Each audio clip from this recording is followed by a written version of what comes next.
Hey friends, I have a word from the Lord for you today, and it's from Zechariah 4, and it's where the Lord is speaking to Zerubbabel. Now, Zerubbabel was a royal representative of God in his time. He was a man of God. He was doing the will of God. So this is a word specifically for those of you that have done the will of God, that have stayed faithful to seek him, to do what he's telling you to do, to not rely on the strength of man, but to really follow him and his ways. And those of you that have been a representative of his character and his nature. And in this verse, he's speaking about a great mountain that's before him. And I feel like a lot of you have these mountains, these huge mountains before you that are against you. And it's all man-made mountains is what the Lord spoke to me. And so it's like this house of cards is what he showed me. And it's huge and it's really tall. But in one instance, this house of cards will crumble before the power of God. And in this verse, it says, "Who are you, O great mountain? Before Zerubbabel you shall become plain, and he shall bring forward the top stone amid shouts of grace, grace to it."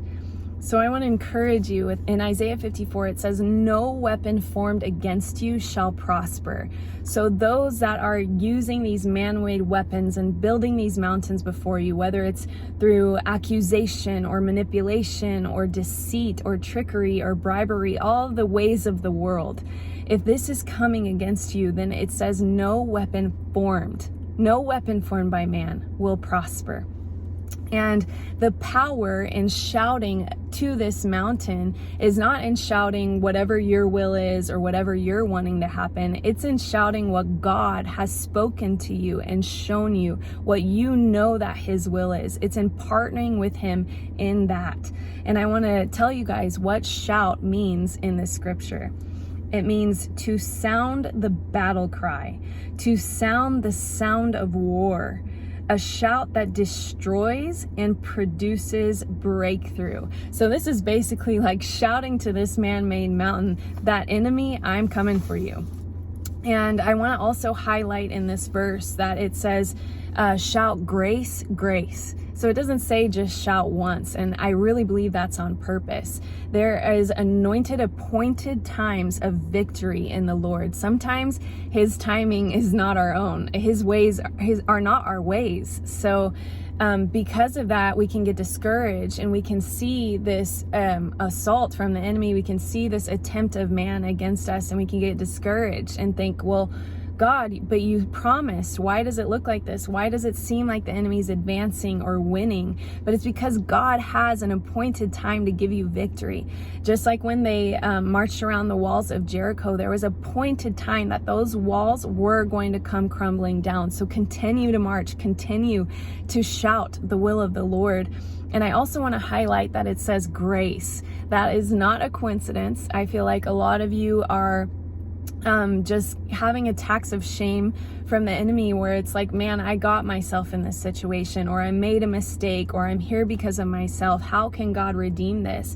But in the word, he told me, it says that he is ready to restore the repentant one. So if you have repented from sin, you've run back to him, he is ready to restore you. And if you're listening to him and declaring what he is saying, you will see the victory in those mountain, that mountain, those walls will come crumbling down. And he told me to also share 1 Samuel 2:10 with you. And if this is his promise, if we continue to shout his will, this is what he will accomplish. It says, the adversaries of the Lord shall be broken to pieces. Against them he will thunder in heaven. The Lord will judge the ends of the earth.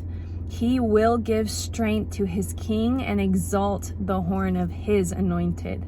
So do not be afraid, friends. You will not be put to shame, as it says in Isaiah 54. And there's another verse that he gave me specifically for you to stand on and believe in this battle. And it's Psalm 25:3 in the NLT version.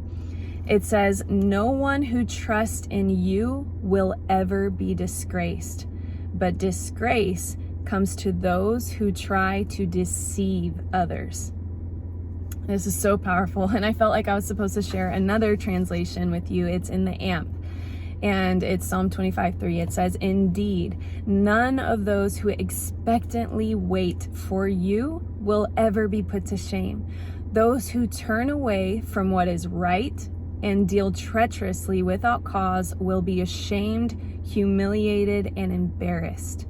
So friends, if you have stayed faithful in the Lord and expectantly waiting for Him, not man-made attempts at strength, not putting your hope in the things of this world or man's wisdom, but if you've put all of your hope in Him, you will not be put to shame.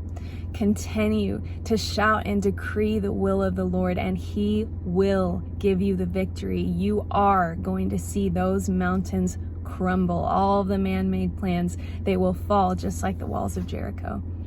I hope this encouraged you, friends. If it did, please leave a comment and share this video to encourage others. Let me know how I can be praying for you. And I am taking on a few coaching clients. There's still a few slots left. So if you're interested in that, you can go to my Instagram, nicole.m.samudio, or you can email me at my ministry email, and that's nicolesamudioministries@gmail.com. You can also ask me to come and speak or give an encouraging word. I love doing that. So I love you, friends. Stay encouraged and stay in the will of God.